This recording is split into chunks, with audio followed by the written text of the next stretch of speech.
Hello, I'm Mike, and this is Will. We are the Tabletop Donkeys. Hello. And we're bringing you issue 57 of Warhammer Age of Sigmar Mortal Arms magazine today. In this issue, we have a set of 5 Hexwraiths for the Nighthaunt. And as always, if you want to see them in action, use the chapter bar or use the timecode in the description to skip to the game for this episode. We're having a quick look through the issue.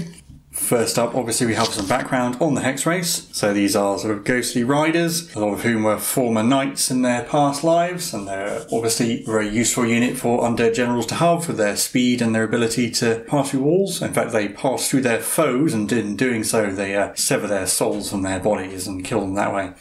And here on the other side, we have some named ones and some backstory of some there. There is a backstory on the Decimators, so these are part of the Paladin conclaves, strike and shock troops fighting in the front lines. So they're similar to the Retributors, but these ones are armed with axes rather than with hammers. And maybe some of them are given Star Soul maces to wield even more powerful weapons. Now is some background on some of the cities of Sigmar. First up is the Phoenicium on Sigyorn. So their inhabitants include elves, dwarven and humans, and a lot of the elves are part of the Phoenix Guard. You can see one pictured here. And it also mentions Flamespire and Frostheart Phoenixes which inhabit the city. And on the other page you have background on Misthaven. I'm going to go with that pronunciation, which is on the realm of Shadow. It's largely made up of pirates and scoundrels, and each part of the city has many admirals with their own fleets that make up its inhabitants. There is some background here of some Chaos Worshippers, some of the Iron Golems, who are part of the Warcry range, I believe, fighting a Great Breaker Mega Gargant, and notes that their leader has given thanks to the Chaos Gods for sending such a worthy foe their way. And then it shows off some of the members of the Iron Golems and part of their range. Now we have the build guide for the Hexwraiths. So this kit also makes Black Knights, which are part of the Soulblight Gravelords range, but obviously the Hexwraiths are a Nighthaunt unit, so we want to build those. See, their horses go together fairly easily. This is actually a fairly old kit, so you get fair more options to go with it as well. You do need to be a little bit careful with some of the arms and that sort of thing. Some of them as well, you might need to check where the head is balanced. And then the painting guide. So we start off with the usual Nihilakh Oxide over Corax White and dry brush. And then pretty much what you'd expect. Just need to make notice of some of the details like the leather and the flames. With that, a quick overview over, we can see them in the game.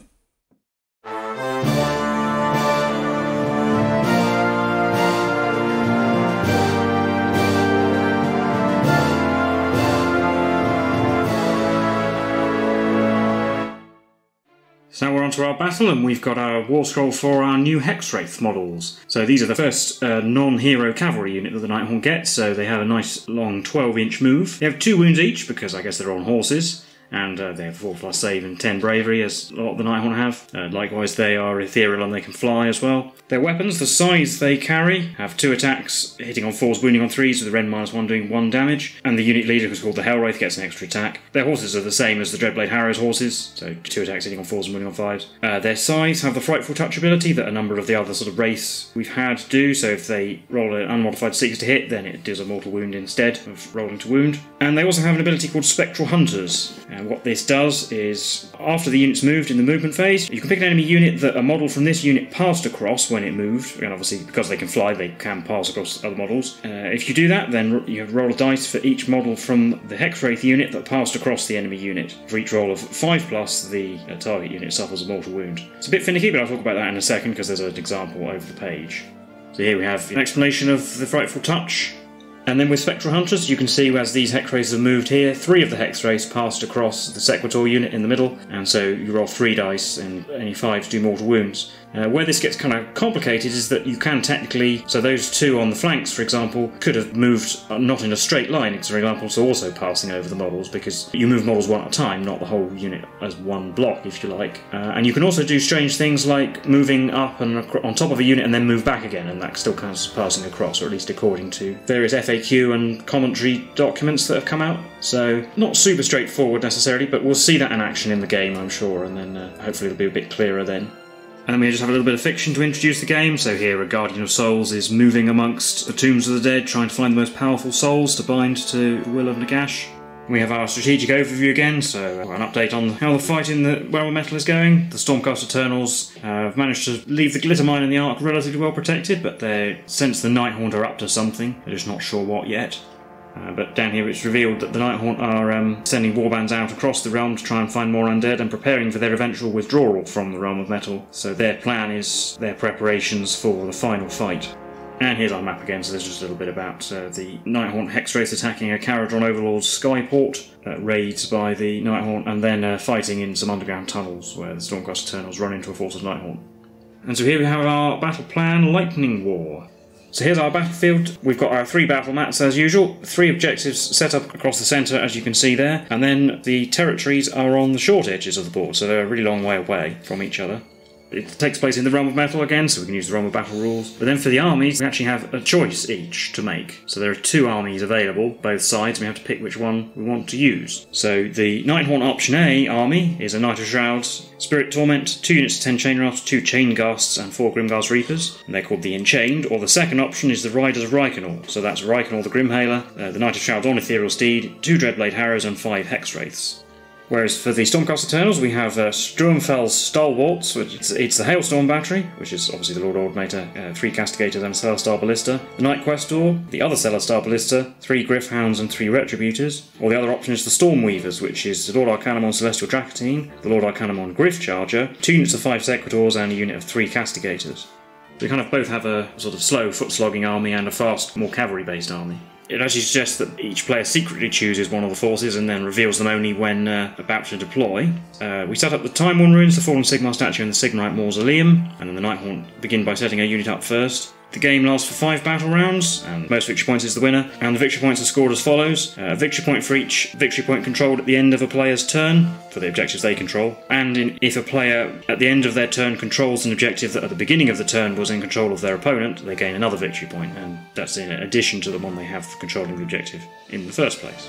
So that's it for our battle plan, so we'll set up the battlefield on the models, have a look, and then get into the game.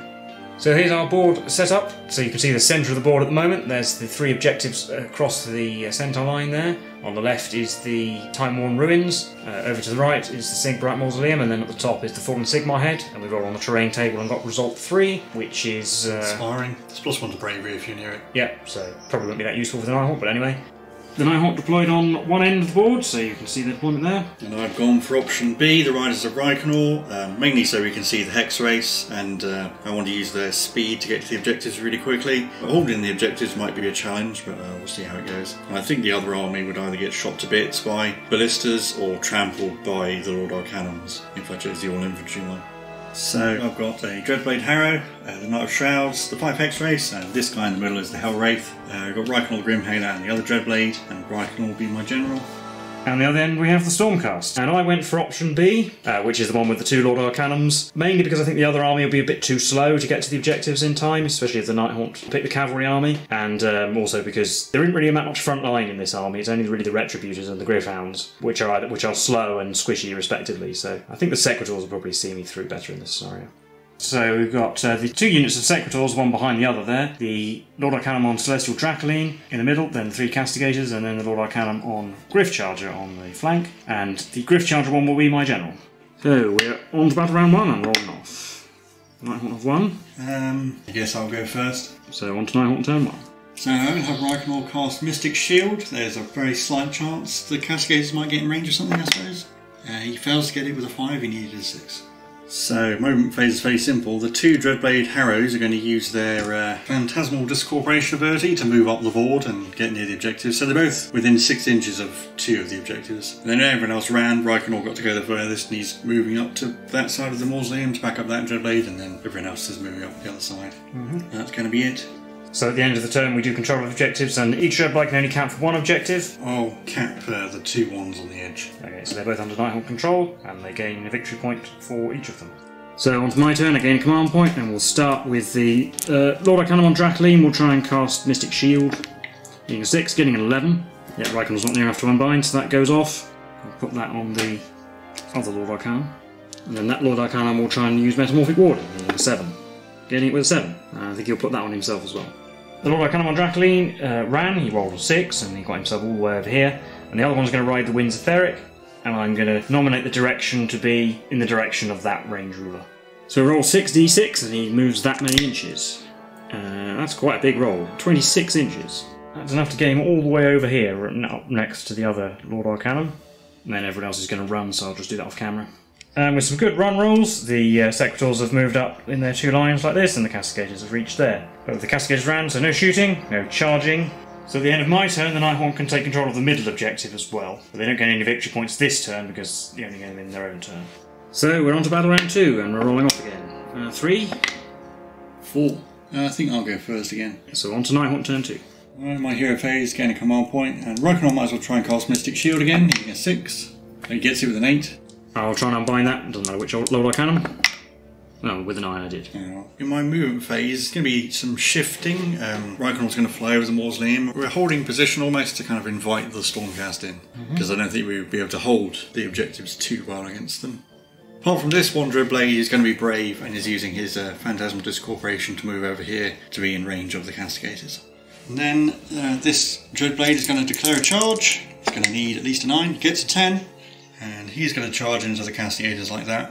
So he'll pile in just to get into base contact with that one Castigator, and I am going to spend a command point to use Living Blades, so he gets +1 to hit. So we have 3 attacks from the Dreadblade, hitting on 2s, getting 1, wounding on 3s, getting 1. Ren -1, so 5 plus save. No, it failed, so there's 2 damage so far. Yeah, and then his horse has 2 attacks, they hit on 3s now, getting 1.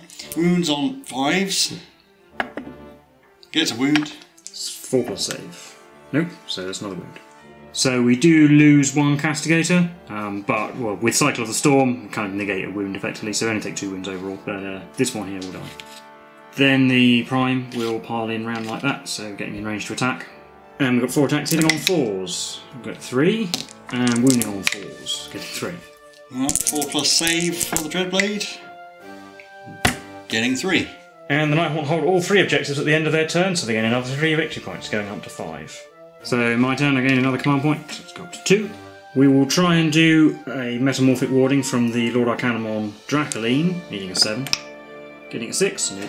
And the other one will just try and do an Arcane Bolt, should be in range of the Dreadblade. Gets it with an 8. Rykonor is just in range, so I might as well try and bind that. Going to need a 9. Oh, I only got a 3. So D3 mortal wounds to the Dreadblade, 3. Oof, down to 2. And then my movement. Both Lord Arcanums have moved up, keeping next to each other for support. The Sequitors ran. The front unit only rolled a 1, so I had to spend a command point to turn that into a 6 to make sure they didn't get in the way of the other one. And they're just going to come up here following up. And the Castigators will stay in melee. So then in the shooting phase, the Castigators will shoot. Prime is black, re-rolling 1s because of power to accuracy. Prime hits on 2, the other on 3s. 6s do good things, so Prime has to re-roll that 1 into a hit, so 2 hits. Wounding on 3s with 1. 4 plus save, failed, down to 1 wound. And we'll just go straight to the fight phase and fight. So 4 attacks from the Castigators, which only hit once, and fail to wound. Dreadblade gets to fight back, he gets an extra attack now because he didn't charge. 4 attacks hitting on 3s. He's got 3 hits this time, and wounding on 3s, getting 1. 5 plus save, made. Horse, 2 attacks on 4s, getting 2 hits. Wounding on 5s, getting 2 wounds. Horse is better than the rider. 4 plus saves, oh, made both. So that's the end of the combat. At the end of my turn, I can take control of both of these objectives because the Dracoline Lord is within 6 inches of the middle one. The other one obviously is within 6 inches of the other one. And because they were controlled by the Nighthaunt at the beginning of my turn, I gain 2 additional victory points for taking them, in addition to the ones I get for holding them at the end of my turn. So I'm up to 4. So we're on to battle round 3, and we're rolling off to see who goes first. 4 for me. 5 for me. I think I will go first. So on to Nighthaunt turn 3. So I'll gain a command point in my hero phase, and then Rykonor's going to try and cast Mystic Shield again. He gets here with a 7. Try and unbind that one of the Lord Arcanums in range. No, not with a 7. Ooh, I'll put it on the Hexwraiths. So there's a fair amount of movement in my movement phase. I'll start off with this Dreadblade. He's just going to run away from the 2 Castigators because clearly that wasn't going very well. Up here the Hexwraiths are going to move up as far as they can. Nigel Shrouds and Rykonor have moved up a bit so you can follow them. And the other Dreadblade, that's at full health, is phantasmally discorporating over to the other side of the board, so he's in range of that objective. In the charge phase, the Hexwraiths will declare a charge. Not sure what they need. Needs to be a reasonably good roll. 9's definitely enough. So they're going to finish their charge like that, so they're all still within 18 of the Knight of Shrouds. I will spend a command point to use Lord of Geists on the Hexwraiths with the Knight of Shrouds. And I won't blow up any Spirit Flasks. Okay. I will then pick the Hexwraiths to fight, and I will spend my other command point to use Living Blades on them. They're going to pile in so they can all get on the Lord Arcanum on Griff Charger. So we have 16 attacks with the Hexwraiths with their scythes first, hitting on 3s because they got +1 from Living Blades, and 6s do mortal wounds. So we've got 2 6s in there, and that's 7 ordinary hits. Wound on 3s, getting 5. And then -1 rend, so he has a 4+ save. She's failed 2 off, so he takes on a further 2 wounds. So he's down to 3. And then we've got 15 attacks from the horses. They hit on 3s. That's 12 hits. Only wounding on 5s though, unfortunately. You're not getting 4 wounds. It's... A 3+ save against this. I still failed 1, so it's 5 damage in total. He's down to 2 wounds. Then the Lord Arcanums get to hit back. I'll do the one on Dracoline first, because otherwise tactical casualty removal could pull him out of range. 4 attacks with his staff, hitting on 3s, getting 3. And wounding on 3s, getting 1. 4+ save, Hexwraiths, failed. D3 damage, 1. And then his mount has 3 attacks, hitting on 3s, getting 2. 6. And wounding on 3s, getting 1. 4+ save, made it, so Hexwraith takes a wound. So that Hexwraith takes a wound over here, and then the other Lord Arcanum will attack. Also has 4 attacks with his staff, he gets 3 hits, wounding on 3s. He also gets 1 wound. 4+ save, made it. And then his mount has 3 attacks hitting on 3s, 6s do mortal wounds instead. No 6s, but 2 hits. Wounding on 3s, 2. 4+ saves, fail both. So 1 Hexwraith will die and another one will take a wound. So I'll kill this Hexwraith and then this one will take a wound. We also just remembered that should have been re-rolling 1s on saves for the Hexwraiths. Yeah, he did roll a 1 against the first Lord Arcanum's stick. Yeah, so this will save a wound if it's successful. Oh, it's not, so twice is averted. We're all good. And that's it for fighting, so at the end of the Nighthaunt turn they regain both of these objectives, I believe. Yeah. And they gain 5 victory points for that because they took 2 back, so that's 2 victory points, and then 3 for holding the objectives in the first place. Making the score 10-4 as we go into Stormcast turn 3. So I gain a command point in my hero phase, and with the Lord Arcanum on Griff Charger is going to try and use Healing Light, which is the healing spell, to heal himself. So he needs to roll a 5. If he rolls an 8+, it's better. He rolled an 8. I'm going to try and deny that because I don't want you healing any wounds. That's my gimmick. So I'm going to need a 9. Oh, only getting an 8. So he heals D6 wounds on himself, I assume? Yes, on himself, D6. Oh, 1. Okay, well he's got up to 3 wounds. And the other Lord Arcanum will just try and do an Arcane Bolt in 5, getting a 2, so no, not that either. And then in the movement phase, the Sequitors have moved up in their 2 units. The Lord Arcanum on Dracoline will stay in combat, and the Lord Arcanum on Griff Charger used the Winds of Theric to retreat from combat, which he can do, and he can fly when he does that, so he just flew backwards over the Sequitors. He actually rolled a huge number, like 29 inches, but I only wanted him to go there. And the 2 Castigators are actually going to head round the other way around the Time-worn ruins, like this. Then in the shooting phase, they'll shoot at the 1 wound Dreadblade Arrow. 2 shots hitting on 2s or 3s, re-rolling 1s, 6s are D3 hits. We've got 1 hit from the Prime with a 2, which wins on 3, which it did not win. On to the charge phase, we'll start with this, well, the unit of Sequitors by the board edge first. Their charge roll is a 4. I'm going to re-roll that, because I want them to go further, so down to 1 command point. A 7, right, that's good. And they'll charge like this, so the one on the left is within half an inch of a Hexwraith, but we're actually going for the Dreadblade Harrow mostly, so the other models in the unit have moved that way. Then we'll charge with the other unit of Sequitors. And they roll a 3, which is enough, and they come in like that, with one model again getting within half an inch of a Hexwraith. And the Castigators are actually going to declare a charge, they are within 12 inches of that Dreadblade. Their charge roll is an 8, that might be enough actually. That is just enough to actually get within half an inch over here. So on to the combat phase, I'm going to pick power to weapons with both of my Sequitors. Then I will pick the unit here, that's going to pile in. They'll pile in like this, and this one at the back by the Lord Arcanum can't quite get in to fight. We'll do the 2 big Great Maces, so 4 attacks hitting on 3s, 6s do D3, so we've got a miss which we can re-roll for some powered weapons. 3 hits plus a D3, plus 3, so 6, and we're wounding on 3s. 1. Wow. 4+ save, failed, so that's a dead Hexwraith so far. Then we've got 5 attacks from normal Stormsmite Mauls hitting on 3s, re-rolling. Oh, there's this. Look, there's. Done with that. Oh, 4 6s, they all hit anyway. Wounding on 3s. Oh, they're not much better though, 2 wounds. 2 4+ saves. Made 1, failed 1, so 2 Hexwraiths die because one's on a wound. So we'll take away this one and this one. So I'm actually going to pick this Wounded Dreadblade to go next because the other Dreadblade and the 2 remaining Hexwraiths probably aren't going to kill anything. Did not charge, he gets 4 attacks hitting on 3s. Getting 4, wounding on 3s, getting 1. 5+ save, which I've made. And then 2 attacks from the horse hitting on 4s, getting nothing. So then I'll do the Lord Arcanum, who will pile in a full 3 inches and get to there. And then 4 attacks hitting on 3s, getting 2. And wounding on 3s, getting 2. 4+ saves, rerolling 1s, made 1, failed 1. D3 damage for 1 so far. Then his mount, 3 attacks on 3s, getting 2. Wounding on 3s, getting 1. 4 plus save rolling once. Made it. 1 damage. That goes on the regular Hexwraith. I'll do the other Dreadblade. He's going to pile in like that. And he has 4 attacks, hitting on 3s because he didn't charge. 2 hits.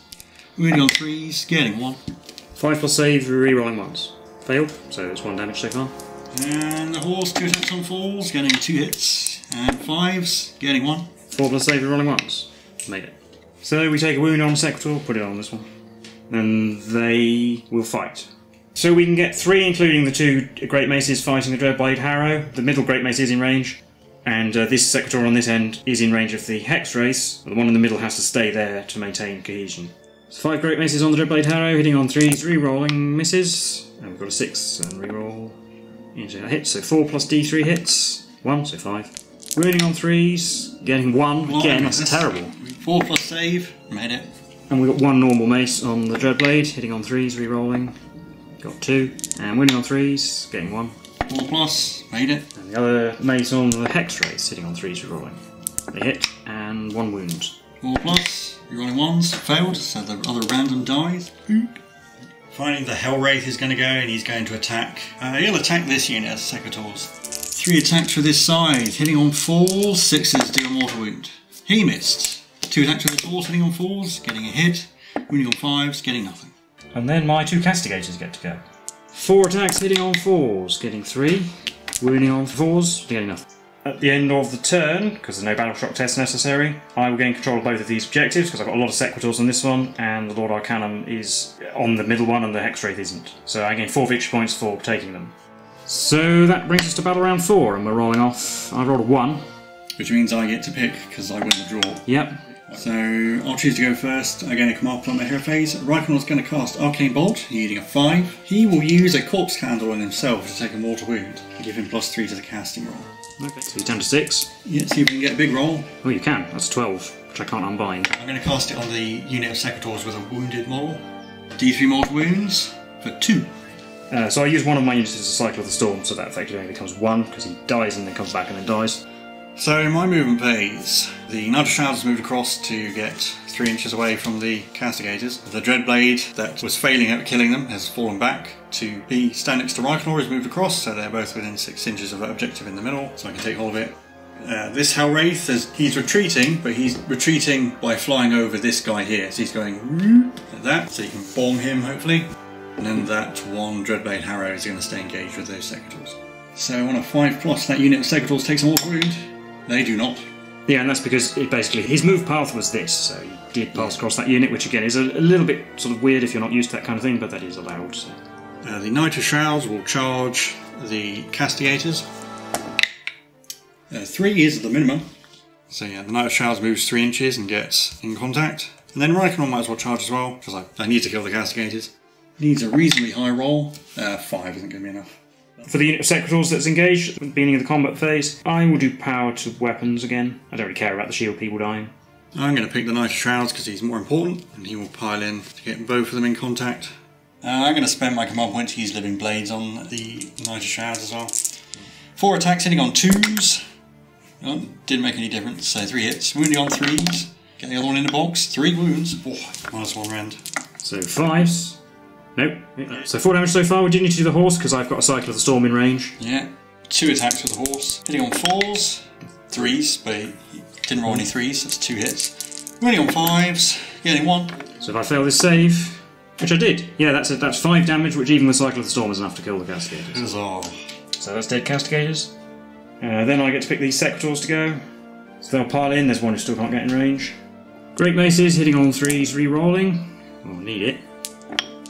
That's better, we've got a 6, so 3 plus d3, oh, only 4 total. Wounding on 3s, getting 3. 4 plus saves, failed 2, so he's down to 1 wound. And we've got a normal mace hitting on 3s, re-rolling. We've got 2, and 3s, both, yep. 4 plus, need to make both to live, or make both. He's down to 1 wound. And he'll fight back, so yeah, he's got 4 attacks because he did not charge, hitting on 3s, getting 3, wounding on 3s. Yeah, it's 1. 5 plus save for rolling ones. Oh, wound.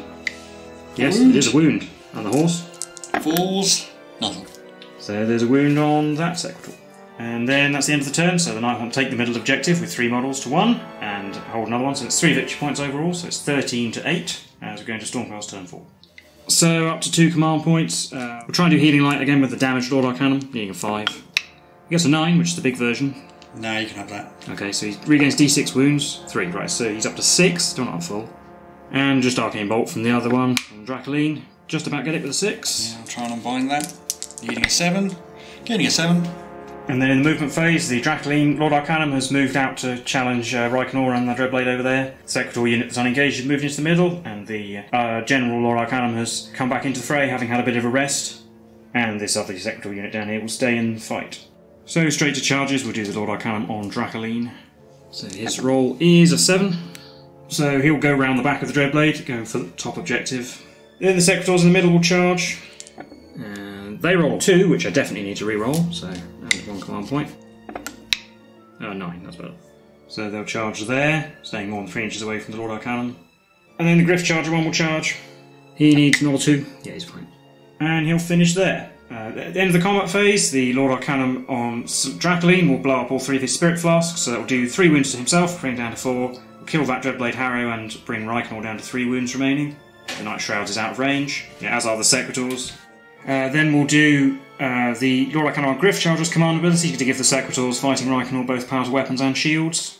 And the ones fighting the Dreadblade will do powers of weapons. We'll pick the Sequitors fighting Reikenor to go first. They can all get engaged, so we've got 4 attacks from the Great Maces, re-rolling those 2 misses. We've got a miss, but we've got 2 plus a d3, so 5 total. Wounding on 3s, no, only 2. 4 plus saves, made both. And then 7 attacks from normal mauls, hitting on 3s, re-rolling. Re-roll that as well. 5 hits. Wounding on 3s, 4. 4 plus saves, oh, failed 3, so he's dead. I'll pick the Dreadblade to go then. It's 4 attacks, hitting on 3s, getting 2. Wounding on 3s, getting 1. And I failed my save, so it's 1 damage so far. And his horse hits on 4s, it does not. But yeah, I can use Cycle of the Storm to keep that Sequitor alive. I'll do the Lord Arcanum in the middle to fight next. 4 attacks with the stick, getting 3 hits. And wounding on 3s, getting 2. 4 pluses, made 1, failed 1. That's 3 damage. And finally, Sequitor attacking the Dreadblade. We'll do big maces. We've got 4 plus a d3, 6 hits, 3s to wound, which I failed to catch on camera, but there's 3. 4 plus saves. Yeah, he's dead. So that's the end of my turn. I take both the other objectives and hold 1 more, so I go up to 30. So it's 13 victory points to 13 at the end of battle round 4. But then I won't have 1 model left. Not possibly take any of the objectives. Yeah, there's not really any hope at this point. So yeah, the Stormcast basically were going to gain 3 victory points in their last turn. It's pretty much a foregone conclusion. So it's a Stormcast victory, and we'll recap the game for you now. Well, that was the game from issue 57 of Age of Sigmar Mortal Rounds magazine. Well, how do you think that went? It lasted longer than I thought it would. I think basically once you got your Sequitors and the objectives, it was over. Yeah, once I got Sequitors on objectives, there was basically nothing you could do about it. Yeah, I mean, I've got 4 heroes and a unit of... I have 9 models. To my 15. Yeah. And although your army's very fast, actually the damage output is not that great. Yeah. Like, Dreadblade Harrows, we know, don't really do much. The Hexwraiths, we'll talk about them properly in a minute, but they're not super impressive in terms of damage output. Reikenor can do a lot, but he can also not do much at all. He's a bit... If you roll well, he's really good. Yeah, I don't think I positioned him well. I never got to use his spellcasting ability, but to be fair, you have 2 wizards, you can just unbind him, so... I'm not sure if charging the Lord's Arcanum was a good idea, but that was probably the max, most powerful charge I could get out of the Hexwraiths. And the alternative would have been for them to be able to charge you wherever I wanted. Yeah. And they could have ganged up on one thing and... Yeah, having 2 Lords Arcanum. Maybe the magazine writers underestimate how powerful they are, but just like having 2 uses of Cycle of the Storm is pretty handy. And having 2 wizards to my 1 again. And I'm reluctant to charge multiple heroes into Lord's Arcanum because you'll just use your flasks. But if you picked the other army, I think I would have won simply because it would have taken you so long to get to the objectives. I would have built up enough victory points to win out. Yeah, I mean, in this game, the final victory points would have probably been 13 to 16 in my Which is relatively close. Yeah, so possibly even things like if I'd got worse run rolls in my first turn and had been slower. Because what allowed me to take the final objective was actually getting the Sequitors to charge into Reikenor. If I hadn't been able to do that, it would have been a 3-point swing the other way, I suppose. Although, to be fair, the amount of times we rolled dice and wounded on 3s and only got 1 out of... There's at least one time you got 1 wound out of 5. 1 out of 4 a couple of times, and 1 out of 3 a fair few times as well. So bad wound rolls all round, but I think it did help that I won the roll-up every turn as well. Whereas if I think I had lost at any point, it would have come undone. It never... Even though I was ahead on victory points for most of the game, it never felt like I was running away with the game. It was more having to scrape the barrel for every victory point rather than dominating. Yeah, but yeah, if we'd had the cavalry army against my artillery battery army, I don't think I would have ever got there. And the ballistas were so slow that you could have just stayed out of range. Well, no, I can use the dreadblades to tie up the ballistas and stuff. Yeah. I just need to hold off your army in that case. Because I have the Griffhounds in that army, which are fast, but otherwise the Retributors are super slow. And Griffhounds are not tough. No, you also have had no Wizards, no Cycle of the Storm. Retributors are really slow. You had the Knight Questor, but he's only 1 model. And he's a tank rather than a damage dealer. dealer. And I can just dance around him. Yeah, and likewise the Lord Ordinator needs to stay with the ballistas to make them effective, so... But I think if I'd taken my infantry army, I would have gotten crushed by this army. By this army, yes, but I think my other army, my artillery army, would have lost to your infantry army as well. I don't know, I think they'd have been in 2 turns of just running. And you had Griffhounds, so you would actually been slightly faster in that regard. I think perhaps with the infantry matchup, I think it would have been a similar result to this one in terms of victory points, just probably not as high. Yeah. So I think I possibly still would have won, but not as many points overall scored, I don't know. Yeah, I don't think we ever do short edge starting again. I can see why, simply because it really just benefits me more, because I'm faster usually. Yeah, if it was just infantry armies, it's just basically 2 turns of wasted time, nothing happens. Yeah, I know I've said before to not compare points, but I think if you compare the points values for both of my armies, I was at least 100 points less than either of yours. And I think my infantry army was like 200 points less or something. But you didn't have as many wounds either in either. Yeah, I guess they were more going for themed armies, which is a valid way to make army lists. I probably wouldn't pick this heavy cavalry army. These are all my cavalry models I get with the magazine, so I kind of need infantry to hold the ground. And talking about the Hexwraiths, yeah, their damage output isn't amazing. They have 2 attacks each with the size, but there are only 5 of them in the unit. Not counting the horses, even though the horses did better, I think, in this game. I guess you use them similar to Spirit Hosts, where you fish for mortal wounds, but they're more mobile. And if you can give them more attacks. And they've got their bombing ability, which I think on average is probably going to do 2 mortal wounds. Probably best to use them to pick on wizards and artillery pieces and stuff. I think artillery is actually like the perfect target for Hexwraiths, because it's a huge base, so it's really easy to fly over. They would be a handy unit in a different kind of Nighthaunt army. I probably will take them in later issues. They're definitely not a bad unit. I'll try and make the most out of them later on. I guess it's nice to have them a fast unit too. I could actually send a Knight of Shrouds off with them as backup. They kind of fulfill the role that the single Dreadblade Harrows do, but just a lot better. They can't teleport, but they have staying power and damage output. They're not as vulnerable to Spirit Flasks. Yeah, and you can buff the Lord of Geist and stuff like that. Try and fish for those mortal wounds. And you can probably tell by looking at them, they are fairly old. I think they existed before the Nighthaunt range. The Nighthaunt were even a faction, so... I have a suspicion they came out around 2012-13, I think. Yeah, so there's a pretty old kit, and they really don't look good, to be honest. I think they're probably the same age as the Spirit Hosts, but the Spirit Hosts are... Oh, they look way better, though. But they're much simpler, which actually it works in their favour. If they ever get updated, I'd hope they look more like the Dreadblades. That style where the horse actually has, like, flesh on it, or ghostly flesh or whatever, looks much better than just the pure skeletal look. Yeah, these are pretty much just skeletal horses with a cloth on them. Yeah, the kit also makes Black Knights, which are part of the Soul Black Grave Lords, which looks slightly better, probably because you see less of the horse because it's covered in armour, but it's from a time when they were designed to rank up, so they do look a bit odd. It also explains why they're holding their sides in such weird ways, because they're supposed to stand next to each other. I mean, they weren't designed for the Nighthaunt range at the end of the day. I mean, it could also be the paint job. Based on how I did the other Nighthaunt stuff, they might look better if you painted them entirely in the spooky glow. Yeah, if you painted them like the Spirit Host, maybe they look good that way. And that would cover up any of the weird details and stuff. But that's it for this video, so if you enjoyed this then please do give it a like and subscribe, let us know your thoughts, tactics for Hexwraith perhaps if you're a Nighthaunt player, or what you think of the models, or what you think of this game. If you've played it as well, if you used any of the other armies, it'd be interesting to know how that went. But we've been the Tabletop Donkeys, and we'll see you in the next one. Bye for now.